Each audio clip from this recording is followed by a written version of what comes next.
Ես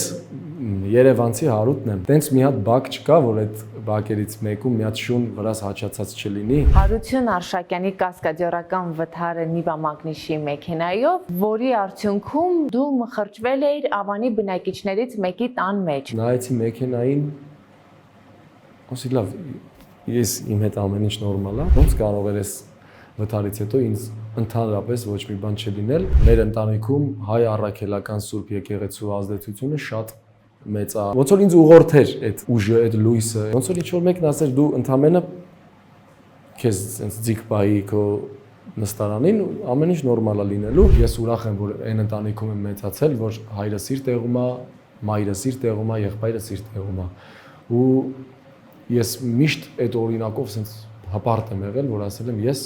այս ընտանիքի զավակն եմ։ Ինչ-որ մի բանից ներված եմ եղել, անկախ ինձանից մորս հետ եմ խոսել։ Երգեր էր թողարկում, տեսահոլովակներ էր նկարահանում, բայց քո անձի հանդեպ որպես այդպեսի մեծ հետաքրքրություն չէր լինում։ Մեկ էլ սերիալ, նոր կերպար ու միանգամից բոլորի ուշադրության կենտրոնում հայտնվեցիք։ Եղել է դեպքեր, որ երգել եմ չեն էլ ուզել լսել։ Նայում են երգիչին, ասում են շատ լավ կյանք է, բայց այդ ամեն ինչին հասնելու համար այնքան բանի միջով է անցնում։ Շատ sense տեղեր է գալիս, որ ասում ես լավ, ես խի եմ ստեղ։ Շնորհակալ եմ, ովքեր չեն հավատացել ինձ, այդ չհավատալու արդյունքում sense մեջդ մի հատ ուժ է գալիս։